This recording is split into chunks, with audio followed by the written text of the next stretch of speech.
Creo que el principal logro que obtuve fue un cambio de vida del pueblo entero. Atrevidamente lo digo porque mi primera experiencia me permitió, desde la noche que llegué, tener contacto con la mayor parte de los vecinos, porque muchos de ellos por curiosidad querían conocerme, ¿no? Sí. Y yo no sabía maya, pero entiendo un poquitito de ella. Y uno le decía al otro, no hay un chamaco aquí. ¿Qué puede enseñarnos? No le hace. No va a enseñar pelota, le decía el otro.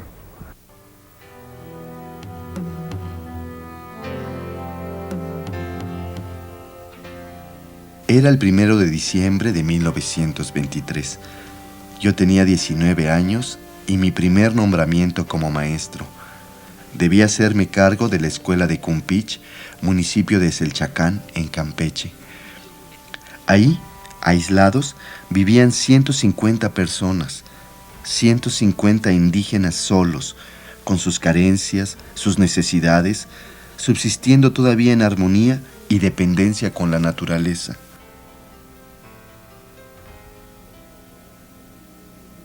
Alguien aquí, sin embargo, había pedido un maestro. Alguien aquí quería cambiar, quería aprender. Alguien me llamaba a mí. Así era mi escuela, así mis alumnos, 7 jóvenes y 32 niños. Yo estaba en desventaja. La lengua era como el maya, pero es fácil dialogar cuando las necesidades son claras y se comparte la urgencia en su resolución. Cantamos el himno nacional y el campechano, 1, 2 o 3 canciones que recordaban apenas los chicos, cuya escuela había estado cerrada por la revolución de la huertista cerca de 2 años.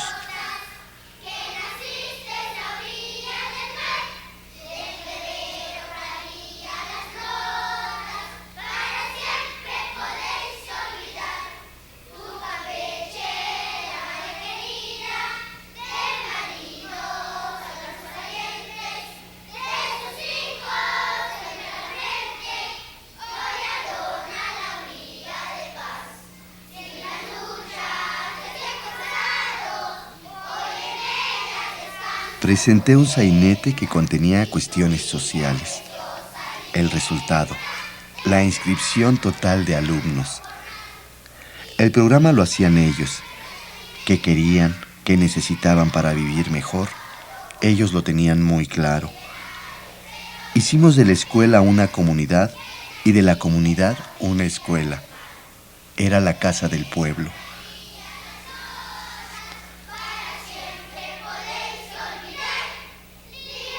Había terminado la fase armada de la revolución. Para consolidar los cambios que habían costado tanta sangre, se contaba con un instrumento básico: la educación. Muy bonito le salió,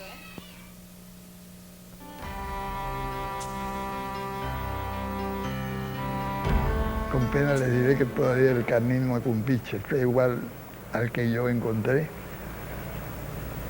en 1920. Es pretencioso decirlo, pero se me hizo fácil. Sí, se me hizo fácil, yo les contestaba en castellano desde que llegué. me propuse mantener eso a toda costa. Eres el más burro de la clase, Salvación. Si es que en una manada de burros puede haber alguno más burro que los demás. Ponte en aquel rincón de espaldas a la pared con los otros jumentos.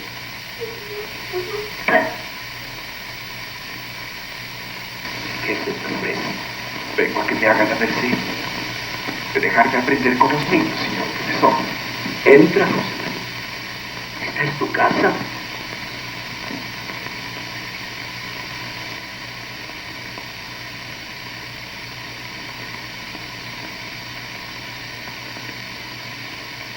Perdone el atrevimiento, señor profesor. Yo ya soy grande y sé que es tarde para aprender, pero yo quiero aprender, señor profesor. Nunca es tarde para aprender, José María. Y has hecho muy bien en venir a la escuela. Entonces, me dan licencia para venir todos los días y a ver que mi pizarra y mi cuaderno. No solamente te doy licencia, sino que te felicito por tu determinación. Esta es la escuela del pueblo, tu escuela, y me da gusto verte entre nosotros. Siéntate. Muchas gracias, señor profesor. Dios se lo pague.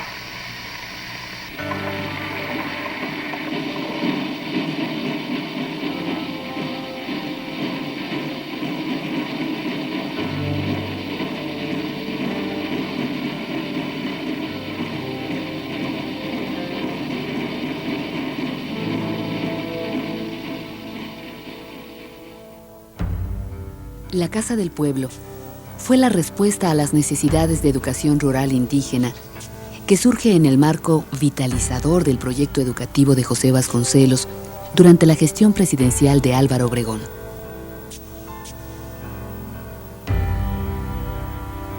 El impulso de Obregón fue definitivo. Todo su apoyo y el 24% del presupuesto federal. El proyecto educativo de Vasconcelos era desbordantemente ambicioso, tan amplio y profundo como las necesidades del país. El poder de convocatoria de este proyecto, la euforia de la revolución triunfante y la personalidad carismática del ministro de Educación comprometieron a todos, intelectuales, mexicanos e iberoamericanos, estudiantes, clases medias, hombres y mujeres de todo el país.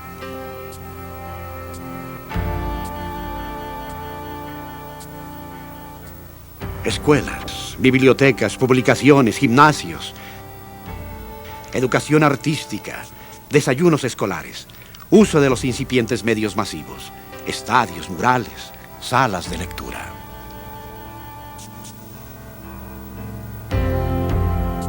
Al igual que muchas innovaciones de esa época, la experiencia de la Casa del Pueblo no se perdió.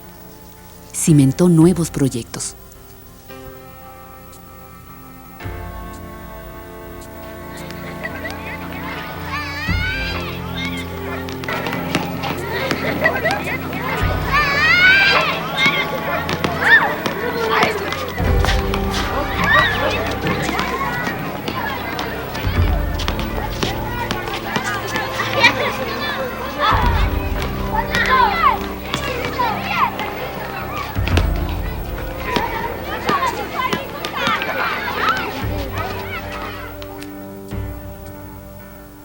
Hier mang ten horengores ten ni colegio ham kanji gore ka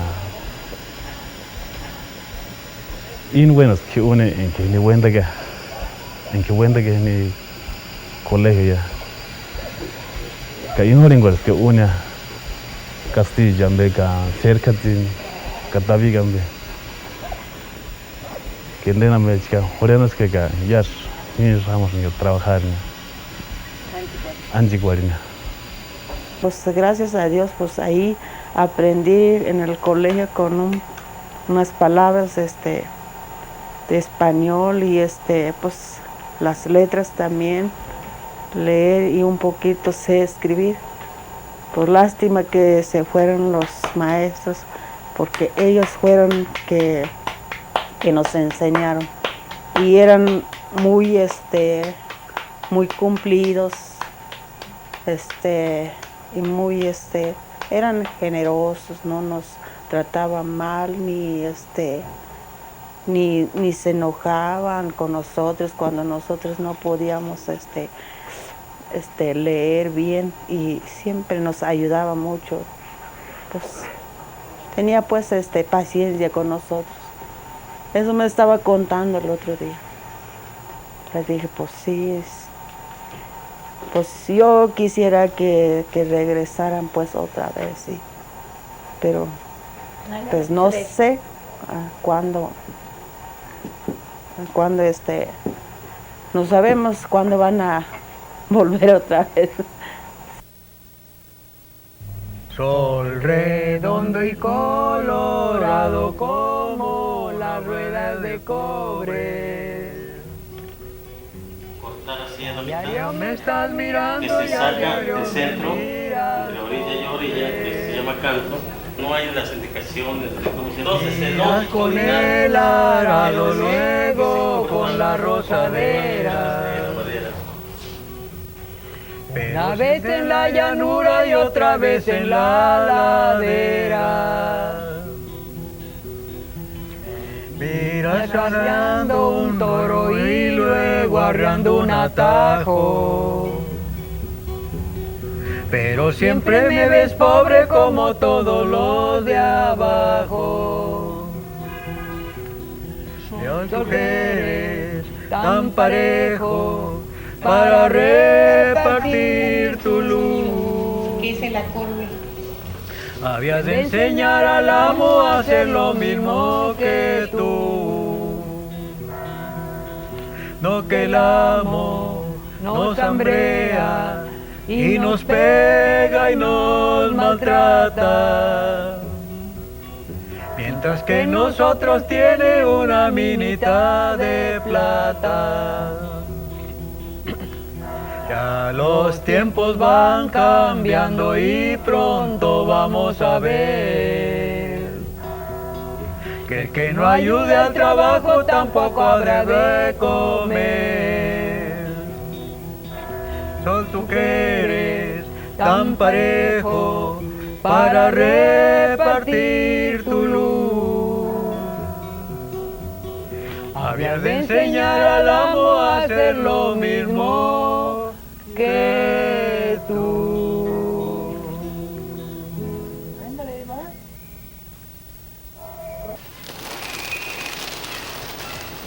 Las casas del pueblo tienen su origen en la Huatápera michoacana, de Vasco de Quiroga.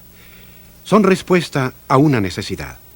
Surgen sin un modelo pedagógico claro, prácticamente sin herramientas, pero son la expresión de una voluntad de cambio y van generando, por sus resultados, el impulso y el compromiso que al principio el propio secretario de Educación les escatimaba. El trabajo de Corona Morfín seduce a Vasconcelos, lo entusiasma y lo compromete. El proyecto de educación indígena de 1920 se podía haber perdido entre la confusión de urgencias y prioridades del momento. Pero hubo dos elementos que ayudaron a ubicarlo en su justa dimensión. Por una parte, el debate incipiente pero entusiasta sobre la filosofía indigenista. Y el elemento definitivo para que este debate no se quedara en mera retórica intelectual fue la acción concreta, eficaz y comprometida del maestro Enrique Corona Morfín. Él fue mi maestro en la Escuela Normal Superior de la Ciudad de México. Fue un maestro esforzado que nació en el año de 1987 aquí en Villa de Álvarez, Colima, que hizo sus estudios en lo que era la Escuela Normal de aquellos días. Terminó sus estudios en 1902. Sus maestros fueron Victoriano Guzmán y Gregorio Torres Quintero. Él inició sus prácticas como maestro aquí en el pueblo de Suchitlán. Posteriormente se trasladó al estado de Sonora, llegó a ser director general de Educación Pública. Como director del Departamento de Cultura Indígena, Corona Morfín emprende de manera concreta y práctica la obra de unificación nacional de la que tantos dirigentes políticos han hablado. En 1924 ya existían 1.146 casas del pueblo dispersas en las poblaciones más marginadas del país. Trabajó en una escuelita rural en Cajeme, lo que hoy es Ciudad Obregón. Es ahí donde le tocó conocer a don Álvaro Obregón, siendo presidente municipal de ahí, y fue donde establecieron las primeras relaciones, trabajando muy activamente como maestro.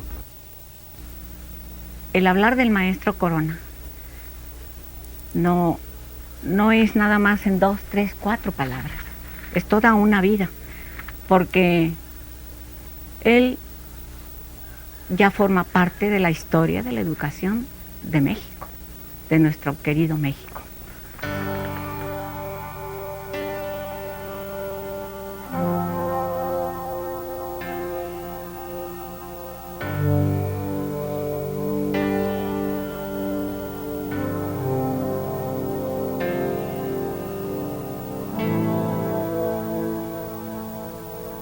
Manuel Gamio, Vicente Lombardo Toledano, Emilio Rabasa, Abraham Castellanos, Gregorio Torres Quintero planteaban alternativas, discutían posiciones sobre la situación absolutamente miserable de 12 millones de indígenas en nuestro país. Vasconcelos consideraba que la educación indígena era un proyecto urgente pero provisional. Tal como él veía el problema indígena, solo había 2 alternativas: la reservación al estilo del modelo norteamericano, que le parecía aberrante, o la incorporación a partir de la castellanización. Una vez que ésta se hubiera cumplido, los indígenas se incorporarían a las escuelas regulares del sistema.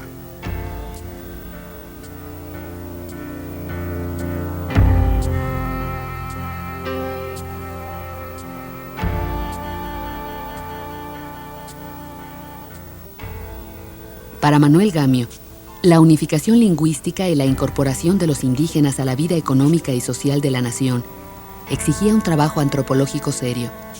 Su modelo, implantado en Teotihuacán, fue un éxito, pero no se repitió. A pesar de las diferencias de enfoque, el proyecto de Vasconcelos se nutrió de esa discusión. La SEP apoyaba la formación de los maestros y facilitaba la reproducción de las experiencias exitosas. Esta era la función de las misiones culturales que se pusieron en servicio en 1926. Su propósito original fue el mejoramiento profesional de los maestros como un antecedente a lo que serían las normales rurales, y por otra parte, llevar una útil propaganda de orden cultural e higiénico a las comunidades. Este segundo propósito de extensión educativa para el mejoramiento de las comunidades convirtió las misiones culturales no solo en centros de entrenamiento de los maestros rurales en servicio, sino en verdaderos núcleos de acción social para el mejoramiento de las comunidades. La misión cultural es indudablemente una de las instituciones más bellas que hemos creado a través del tiempo. Tuve la fortuna de ser también misionero y posteriormente encargado de la dirección de estos trabajos. Estuve en cierta ocasión, por ejemplo, en Chiapas, donde encontré una misión que cumplía ampliamente con su deber. En los días que la visité, pude descubrir que ellos estaban abriendo el pensamiento de las multitudes a una nueva vida. En aquel tiempo las misiones culturales eran muy buenas para el maestro, porque entre el personal que venía traían lo que el maestro necesitaba para trabajar en su comunidad, no solamente técnica de enseñanza, sino en industrias rurales, música, canto, en fin, lo que el maestro necesitaba para pegarse a la gente, sobre todo a la gente adulta, porque en ese tiempo el maestro trabajaba en la mañana, trabajaba en la tarde y en la noche con los adultos. Entonces a los adultos, para poderlos controlar, había que cantarles, pues con la guitarra, que es un elemento primordial para el maestro. La Casa del Pueblo asombra por su eficacia a propios y extraños. La maestra Catherine Cook vino a México en 1931 a conocer esta innovadora experiencia pedagógica. Y no solo se asombró, se conmovió. Lo describe así. La nueva escuela es una escuela sin pedagogía, con un vigoroso sentido social, con maestros que carecen de entrenamiento normal. Una escuela sin tradiciones estorbosas. La escuela es de la comunidad, es su responsabilidad. Es una escuela donde conviven aprendiendo juntos niños y adultos, hombres y mujeres. Los calendarios, los horarios, los objetivos y la metodología de trabajo, todo surge de las experiencias y las necesidades de la comunidad.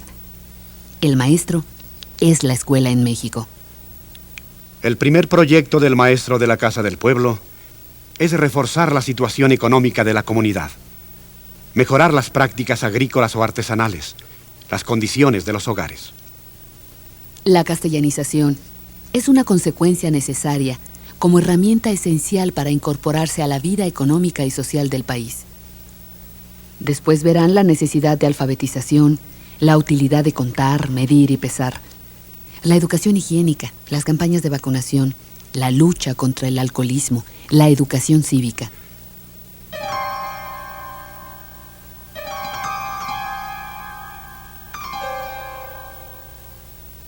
Vasconcelos vinculaba los principios pedagógicos de John Dewey con la imagen de Robinson Crusoe, el self-made man conectado con el espíritu mercantilista americano. Solo que aquí no se jugaba a la realidad, se trabajaba con ella.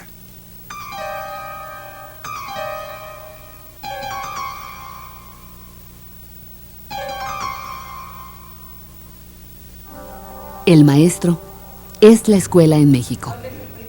Es el líder que selecciona y conduce los proyectos escolares y las actividades comunales.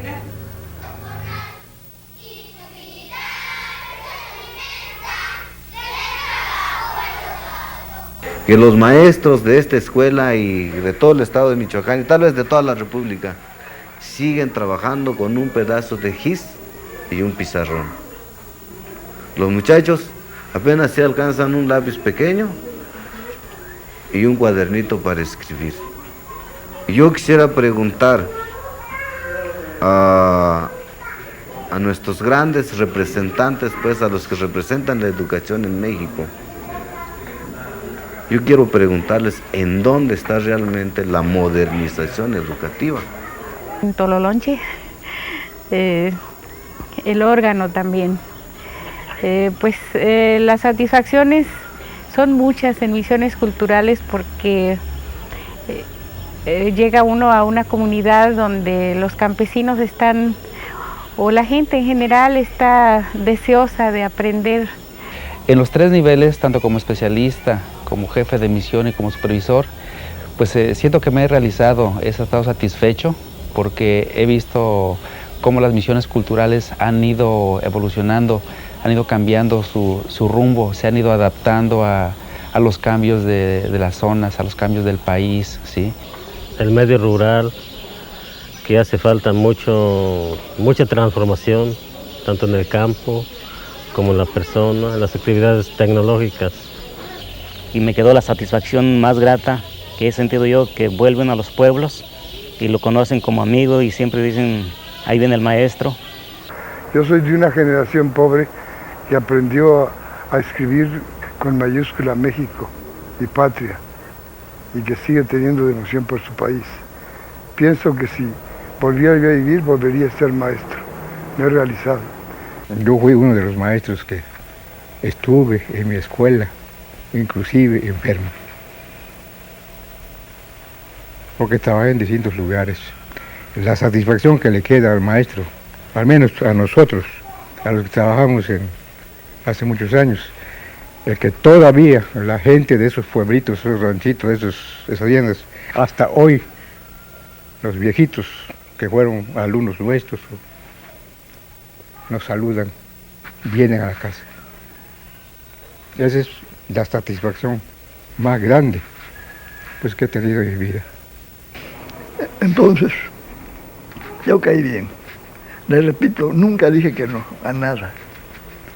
Y dentro de esa dulce mentira, las cosas tomaron camino. Yo les dije, miren, aquí Para ver el cielo a través de esta cuestión rota y correr de la lluvia, no saber dónde meterse. En fin, ¿qué es eso? No. Vamos a hacer una escuelita. ¿De acuerdo?